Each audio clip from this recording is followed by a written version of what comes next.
Hello everyone and welcome to another episode of OMGchad Chats, and today I am very excited because we have not one, not two, but three amazing people.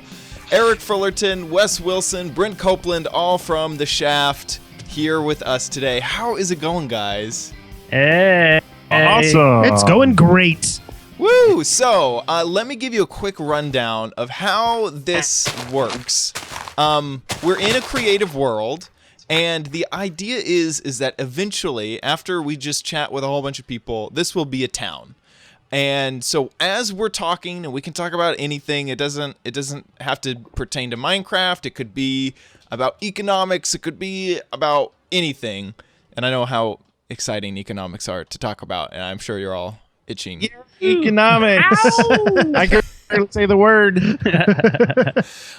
So basically, we're gonna build a city by the end of everything, and this may in fact be the hardest thing that we have to decide is what to build while we're chatting together.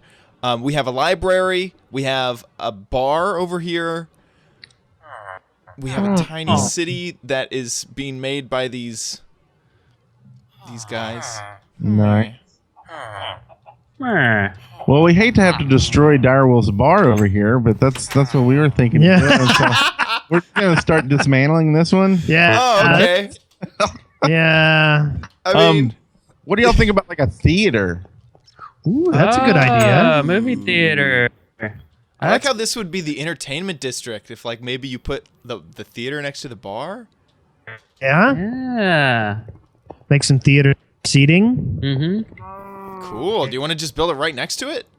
Yeah. Sure. I think it's a nice little downtown, little red light district.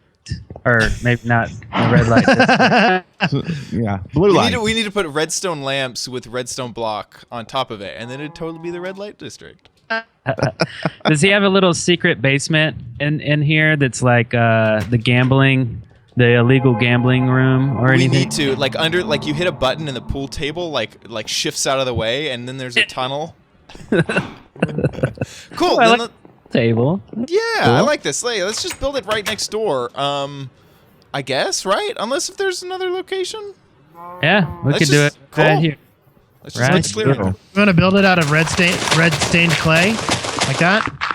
Sure. Yeah. I wonder if there's anything we can do to make, like, theaters in my mind are very regal and and big.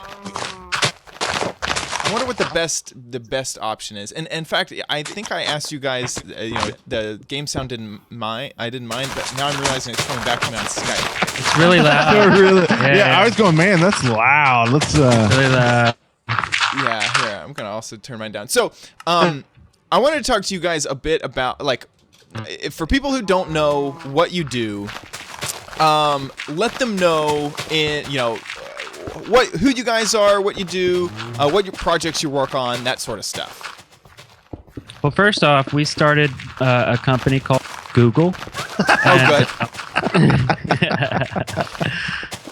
What do we do? You knew Chad Hurley back in the day, so that YouTube thing, that was your idea. Big time, yeah. Still waiting on them checks to here. Hadn't seen anything yet. we're the Dead Workers Party. Basically, we're kind of a multi-household of media stuff. So we have a department that does kind of corporate videos and creative endeavors that we actually have a green screen stage here at our studio, and we go and film a lot of stuff. But then we also have the kind of the media side, the YouTube and music side, where we make the videos for a channel and podcasts and music. Yeah, I think music's been. When was our first podcast? 2005. Yeah, yeah, and they have been scoured from the earth because they were they were really bad. They have been removed from all servers on the internet. Yeah. So picture this. This was our first recording studio for our podcast. It was a spare bedroom in my house. Of course, I always start like that. And it was a cheap little microphone. What was it? It was like a little. It was almost like an earbud, but a microphone. Yeah, it was. I guess it was a wired lav. Yeah, but it was a real horrible. cheap, like $10 one from Radio Shack. So it was plugged into a little iRiver. Do you remember those? Is that like the little USB Oh, I don't think it was USB. thing? It wasn't even that high tech. They actually gave them away with like the first Audible trials. Oh. Like they were so cheap, and it was like before iPods. Basically, yeah, it was like the world's first digital Walkman, I guess. I mean, you could put like 8 megs of stuff on it, and Ooh, a lot, 8 megs. maybe 16, I don't remember. And anyway, so we plugged it into this tiny little device that was battery powered only, right? You couldn't even plug it in, and then we had the microphone taped with some tape onto an exercise workbench because I don't know why, and it was taped, and we all sat on the floor Indian style, all huddled around this little work bench with the mic taped to it, and the acoustics were really bad, and that was really it. Was there post production? I guess so. What did you guys talk about, and like what were the podcasts about in those days? It was the Dead Workers Party or podcast. Dead Workers Podcast. And it was about like what we were doing, and at that time we wanted the camera, and we were talking about it and how cool it was. Or maybe not that early, but some video projects we wanted to work on, and they were horribly foul. Like we had sailors' mouths and talked about just stuff that You're like, there's no FCC oversight here, mother effer. Yeah. Yeah, it was mainly filmmaking and video production and that sort of thing. And yeah, and like Brent said, like what we were up to at the time, and basically learning and talking about what we've learned and what we've done wrong and what we've done right. Mostly what we've done wrong. That's cool. So it was almost like it's that sounds to me like almost a lifestyle podcast, but for filmmakers. Like, yeah. Cool, very cool. And from I know that you guys do a lot of what's the word? You guys do corporate stuff. Like, how long have you guys been in this industry? Or about that same time, I guess. Yeah, I mean, 2005 is when we got incorporated. Yeah, we started right before then. We were doing a thing called the music video shootout. It was going to be a reality series where we had one song that was from a local indie artist and 4 basically video crews that were going to make music videos, and they had 24 hours to do it. And that's actually how I got involved with the Dead Workers. They were looking for another cameraman to kind of run one of the camera groups, and I'd been doing a thing called Cybermole, which was a web series based off a game show called The Mole. And so they were like, hey, you want to shoot this? And I was like, yeah. And then I just wouldn't leave. And so finally, like, hey, why don't you join us? And so I did. So we did this shootout, had about like 150 hours worth of footage from 4, camera crews following these people for 24 hours. And we never ended up finishing it because it was just too much video footage to go through. A lot of footage. And like every week or two, we'll be like, hey, how about we go back and like make a series out of that? And we don't even know where like half the footage is now. And it was really kind of sad stuff. And we moved on. We were talking about the Red, and a good friend of ours, Jim Hudson, he actually owns the mill and the studio we're at. He funded us to get a Red 1 at the time. Oh, wow. Then we started, working on different indie productions and getting into a little more corporate work with biotech stuff and influences. Mm-hmm. And yeah. And I've always wanted to know, where did the Dead Workers moniker come from? Why Dead Workers Party?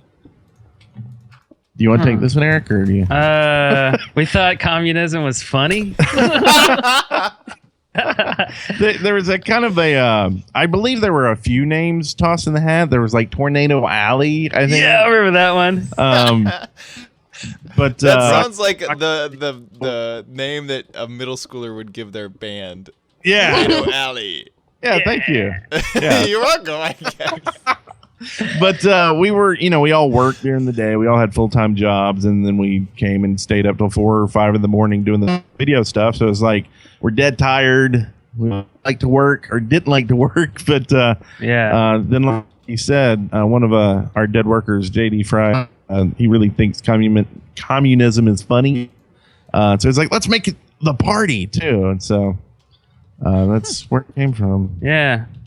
After you guys had worked on those first initial projects, like when did it become something bigger? Like how actually I would like to know how many trials of different podcasts did you have to do before you stumbled upon, maybe bigger successes? Our first one was at Dead Workers, and it really wasn't like I don't think we really thought it was going to go anywhere. We were just kind of just exploring the indie movie scene or production scene, and then we went to World of WoW was our Warcraft podcast, and it was okay. We actually got to go to BlizzCon and we got like 3rd place in a music video that we did out there, and it was just about machinima. Like we kind of pigeonholed ourselves into these weird genres that I don't think we wanted listeners or something. So we were a machinima podcast for WoW. Like I don't know how small of an audience you could be asking for there. But the 10 people, well, you guys got it. Yeah, we were there, and then we moved on. And I think Control Point, our Team Fortress 2 podcast, was the first one where we were like, oh my God, people are listening to it. Yeah. And we thought it was pretty big. And then it was just kind of like that next thing. I remember Eric put up a post on our forums. What do y'all think about us doing a Minecraft podcast? And the responses were lackluster at best. Yeah, they thought it was stupid. And they're like, dude, there's not enough to talk about, And the game's just like, there weren't like mobs in the game at the time, right? Or maybe like the creeper just come out or something. I don't know. But it was pretty early on, and it sounded like a stupid idea. But then Team Fortress 2 podcast sounded like a stupid idea too, right? Well, that's what I back up about. People were like, "Oh, it's not." But I mean, good Lord, we did 100 episodes about a FPS. Yeah. I mean, as if if there was a ton of content there, but there it was all like, it was all driven by input from the community. Like people would, like, hey, I wrote this song, about TF2, or hey, I did this video, or hey, I did that. And next thing you know, like we most of our input was just people sending us silly stuff or coming up with crazy ideas. Yeah. And then when we started the Team Fortress 2 podcast, it was like, I mean, the Shaft, the Minecraft podcast, people were like, "Oh, you're never gonna have enough to talk." And I'm like, "What are you talking? That's ridiculous compared to what we had in TF2. This is gonna be great." Yeah. Yeah. It's funny because in the very beginning of the Shaft, you guys covered a server called Bone Earth. And I highly doubt that you remember this server, but that was actually the first server that I had ever been on.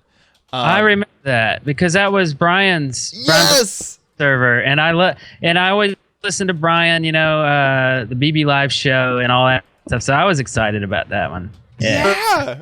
I had no idea that you actually knew who had created it. I had just assumed that it was new to you guys. Oh, that's funny that you actually knew.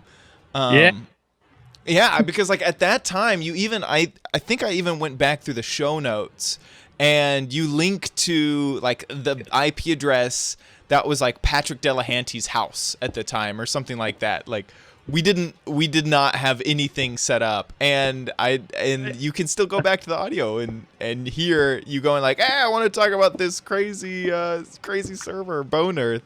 Yeah. Yeah. Bone Earth. That's an awesome name. And then I mean, way back in the day, it's so funny how much stuff has changed because I think we you were on, I think, as Nailhead at the time. Yeah, right. Yep, that was my name back then. Yeah. And then change it to my real name just to make it easier for people. We also need a concession stand somewhere. Yeah, I was just thinking that. I'm trying to light these from the behind, but I'm having to tear into the bar over here, and I'm like trying to figure out how to not mess up his design, but light these lights. We needed to extrude it by 1, it seems. Oh yeah. Or, Actually, that should be hard. We could do that. Yeah. Okay, let me put his wall back. Sorry, sir. don't mind us here.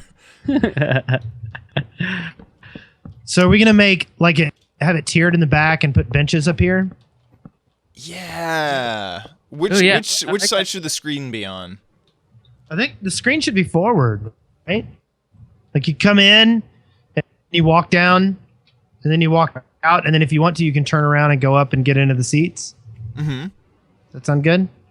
Yeah, let's do that. We need a crying baby section. Whoa. I think. Baby section. It's time to add the crying baby section over here. Okay, so now what are the podcasts that you guys cover? What's in your lineup? Let's see. The Shaft, of course, is our number one. We're doing on Smite, which is a podcast about the game Smite, which is a free-to-play game and in a MOBA. Yeah. We're also doing. We kind of put one on hiatus called "On 7 Days to Die" because the game's real early, and we're waiting for them to start doing more updates before we more time in it. And the numbers are kind of lackluster right now. I don't know if there's enough really involvement push to really talk more about it. And then Core Elements is one that Wes does with Spencer, which is basically indie developer related, game related. Mm-hmm.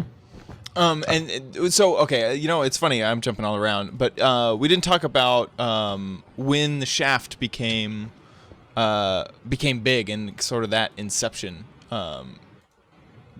through that. Yeah, that was like I said, doing Control Point. We thought we had this. We thought we were big guys on the Team Fortress scene. Like, man, this is huge. And then like the first week of the Shaft, it just like dwarfed the numbers on that already, and it was just like, what is going on here? And it just, I think once we started getting guests on too, it just seemed like we knew this was definitely a hit, that it was a good place to go. Mm-hmm. The feedback, people were loving it, and it was just crazy. And going to that first Minecon was really like, and it was so weird because you felt like a rock star. Like all these people just coming up and lining up to like get autographs and like getting things like laptops signed and just you couldn't move because of everyone. Of course, you look over and you see Bebop has like a lawn twice as big ears, and you're like, well, that's okay. They're gonna be here. So, but it was just crazy to see that, and it's just amazing the community that's built up around it, and the people who help us out weekly and everything. It's just crazy, and get to meet really cool people like Chad. Oh, thanks. I mean, you guys, it's amazing. You guys were there really from the beginning. It's at least it feels like. Did you guys feel like you were catching a wave that wasn't there yet, or was it just fun? Did you not care about that? A little of both, maybe. Like just the traction that the show had, and seeing what we had with Team Fortress. We definitely knew it was going somewhere. Like it was like, where is this going to go? And then when the videos just started pouring out from people and getting millions of views, and when like In Search of Diamonds came out and it just started blowing up. I guess where were you? It's funny. I remember Minecraft and basically the viral videos that had come out. Had the computer, the 8-bit processor video where he had like I think he had like 4 bits of memory, or like the Enterprise video. Do you remember what was? Yeah, I remember talking. Yeah. I think both of those on different episodes and being like watching just miles and miles of this redstone circuitry to get that computer going, and us discussing, before I don't know if we had seen the video, and I couldn't remember if he said in the video whether he had to bring that starship in with some kind of model program or something. He didn't build that block by block. And yeah, we'd call him a big old cheater. And then it turned out later that he was a big old cheater. That's funny. I didn't even know that. I hadn't followed up. Yep. Well, I mean, I thought it was pretty obvious that he had scanned it in. I mean, it wasn't gonna. Yeah, it wasn't. Oh well. Yeah. I guess I was not aware of Minecraft physics back then. I was just like, well, it looks like it did a block by block. That's amazing. Yeah, that's funny. And you guys were actually in the Minecraft documentary, which is really cool. Oh yeah, that was awesome doing that. And that was one of those moments where you're like, why didn't we think of doing that? Yeah. Same realm, and it was great. Like, those guys flew down here, and we went out to dinner with them, and they're just great guys. Two Player Productions is great crew, and it just felt like same souls, right? Because they were filmmakers, and we feel like we're filmmakers, and so it was a lot of love.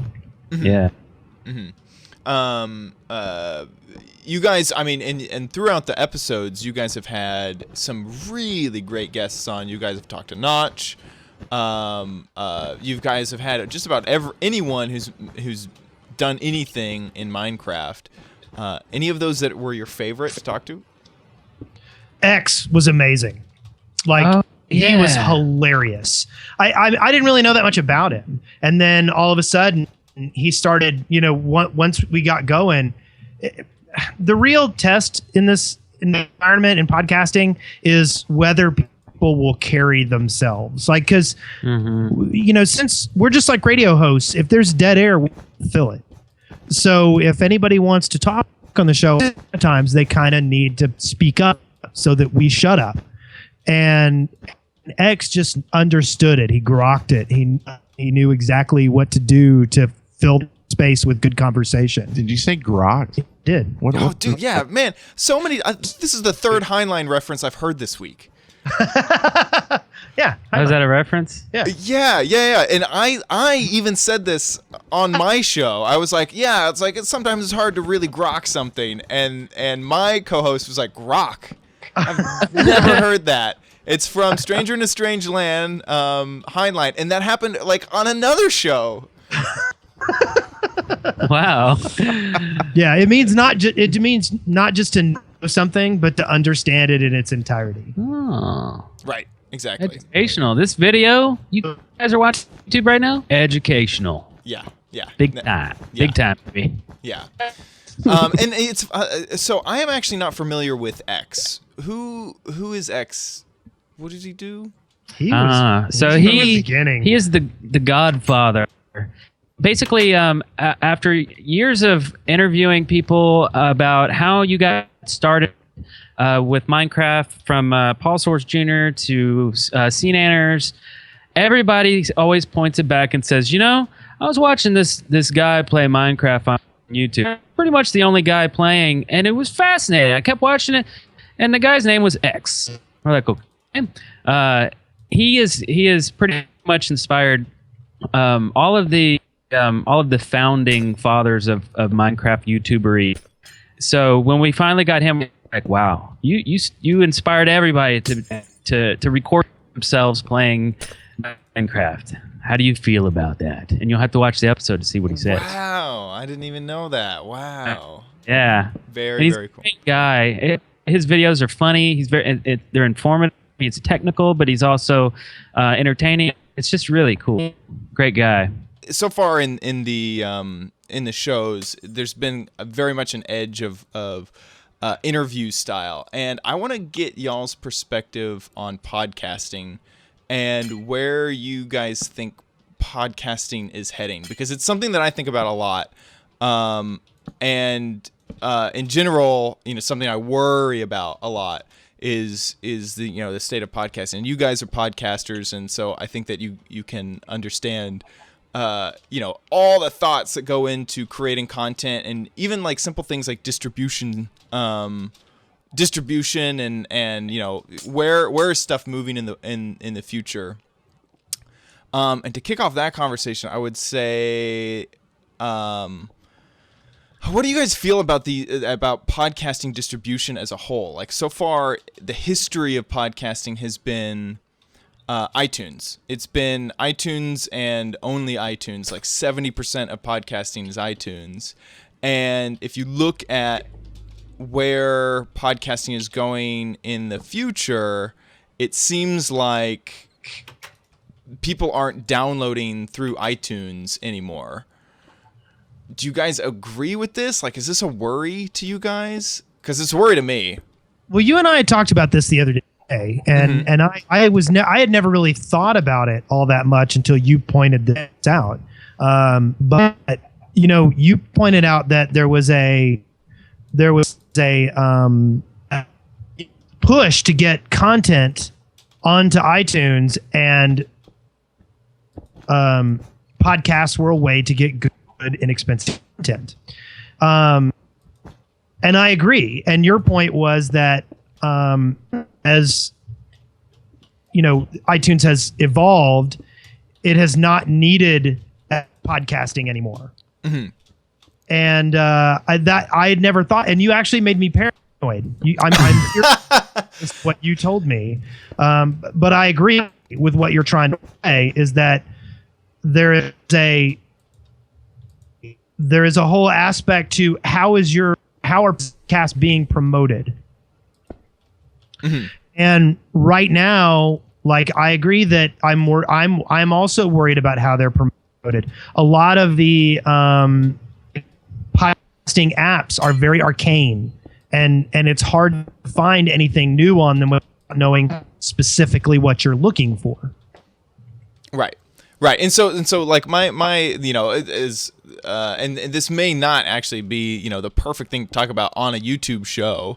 But the things that I'm worried about is when Apple started the whole, and I haven't talked to everyone else about this, Eric and Brent. And so to kind of fill you guys in, it was kind of like Apple started with this plan to get content onto iTunes with podcasts, and it was free and it was professional, and so that's kind of how podcasting came about. But now they have television shows and movies which they're selling, which they make more money off of. So why do they need to worry about us podcasters anymore? Because we'd flip out. Yeah, because you get mad.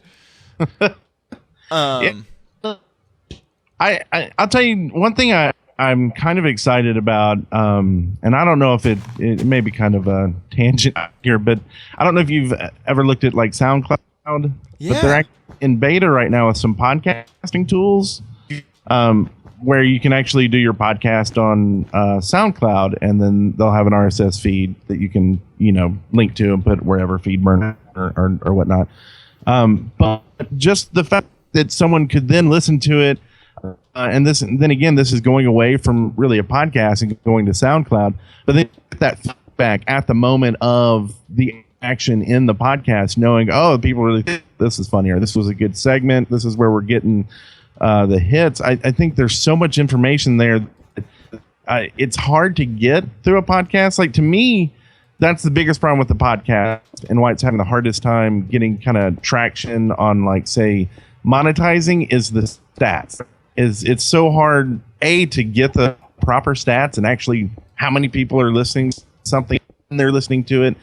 We've had a trend lately where we've noticed that a segment of listeners are 1, 2, 3 months behind the other ones. So when we talk to advertisers and they want to do a month block, we're like, well, you realize there's a lot of people that won't even hear advertising until that's over, because of just how listeners their habits are.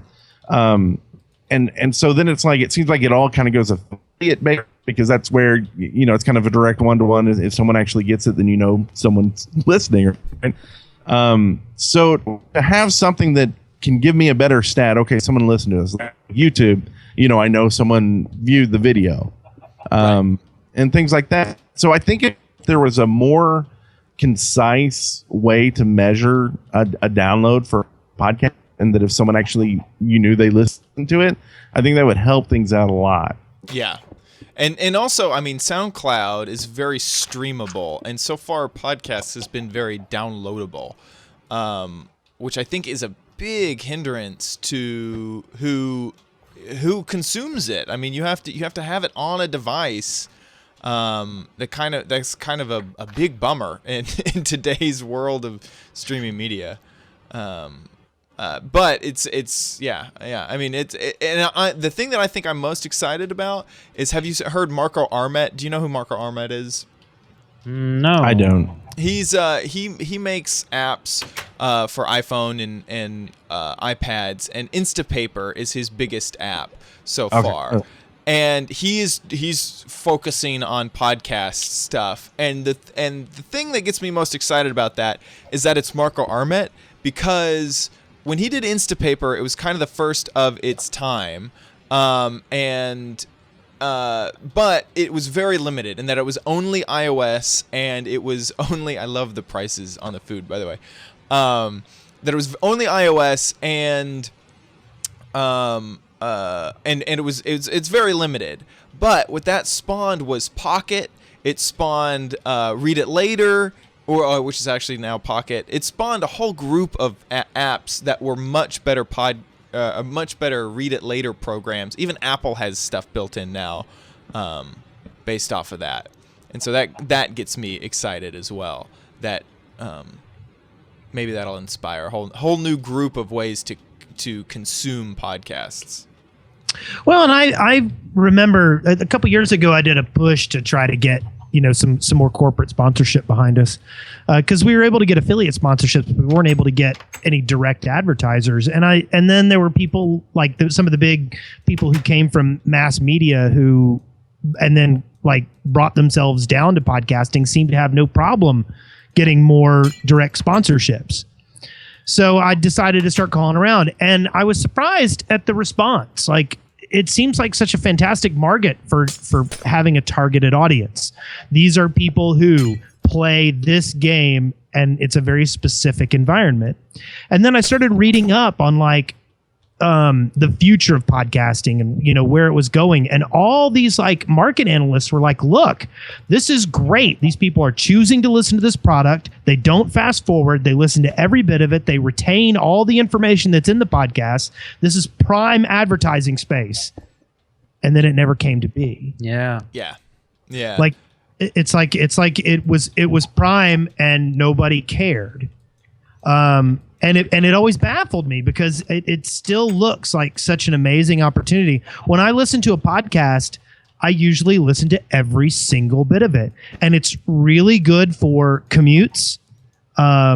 You've got a captive audience listening to an entire show. People don't, aren't like radio. They don't tune in the middle and check out, one little bit of it. They listen to the whole thing. And so I'd really like to see podcasting go more places. It seems like an excellent way for people to be in touch with what they're interested in. And I keep going back to the fact that to me, it's, you can't just plug in YouTube and say YouTube will fix it, because there's a set amount of features that need to be had with the podcasting medium. So yeah. Well, thanks for talking to me. I think that we're just about done, right? Unless if there's stuff we still need to add. Oh. Yeah, this is looking pretty awesome, I think. I love the emergency exit. Is that what that is? I assume. The side? Yeah, I was gonna put a plate on the inside because I don't want people sneaking in for free and not getting a ticket. So I put the plate on the inside so you can leave and you can't. There you go. And it's kind of tucked away in there. Okay. Nice. So if we enter in through the front door here, let's you start off here. You got the sign, which I am pretty proud of. That was my little detail to add with the blinky lights. Time to buy some tickets. Hi, sir. Would you like to come in here and watch a movie or two? Yeah, I'd like one for Standing Man.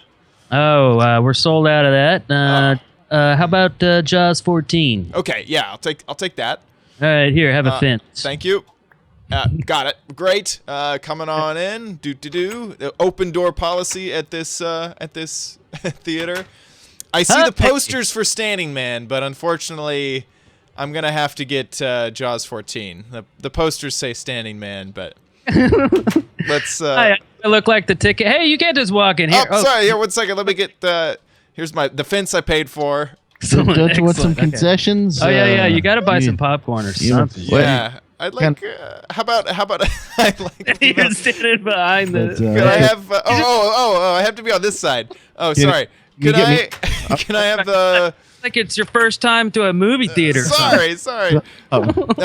Give me your best. The house best. Here you go. Here's some milk. Oh, great. I threw it at your head. Perfect. I gotta get rid. There we go. Put the milk in the inventory. Oh, and throw some reds. I'm sorry. I'm trashing the place.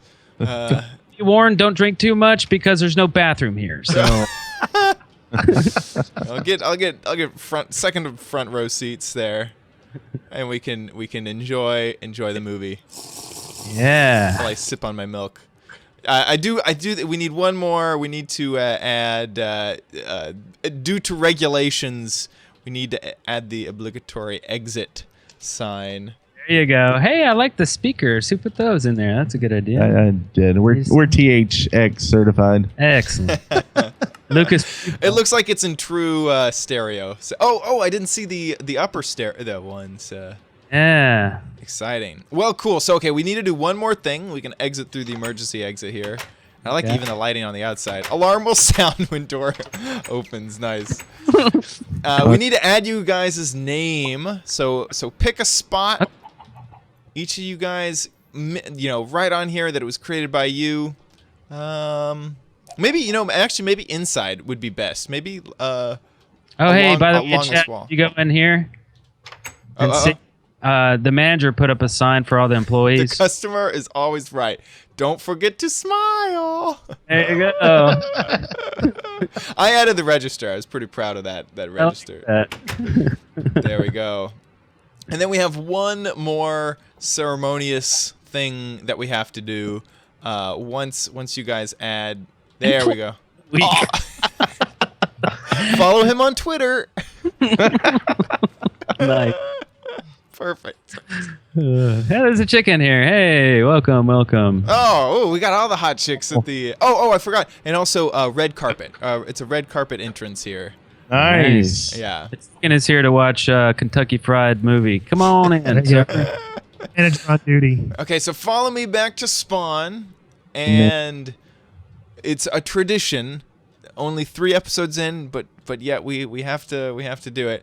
Inside of this chest, you will find something that belongs to you, to each one of you. Make sure you grab yours and not your friends. Okay. We can't open this chest. Uh-oh. Whoa, that is weird. Okay, let me just take it out and toss it on the ground here. We got Eric, step forward and receive a head. Woo. Wes, you're next. Awesome. Have a head. Here, but I'm gonna refrain. There you go. And then you each have a space to be memorized forever, immortalized forever. Can we not place either? What is this weirdness? Wait a minute. Wes got it. Wes, you got it. Yep. Ding, ding, ding, ding, ding. What? Weird. Oh, well, you notice I can't. There you go. If I try to destroy these potatoes, Oh, then until you you can't. get to a it's certain around point. spawn or something. Yeah. What? Is that spawn protected? Yeah. Okay, give me back your heads. Let me see if I can put it on there. Okay. Yeah, I don't know why I can. Here, I'll take yours. There we go. Stood all There you over go. your crop. There we go. Perfect. Now it's done. Thank you guys so much for joining me. Let people know where they can find you. This is pimp time. Pimp whatever you want. Dead Workers Party on YouTube. YouTube.com/deadworkersparty. Follow us on Twitter at deadworkers. And join the party, deadworkers.com. Cool. And watch it stream too. We stream all of our podcasts every single week. That's twitch.tv/deadworkersparty. Any more? And be things? sure to follow Chad on Twitter. That's at Brent Copeland. right. To get all the OMGchad chats updates at Brent Copeland. Perfect. Thank you guys so much once again for joining, and I will see you guys, the viewer, next episode. Bye. Bye. OMG, it's Chad!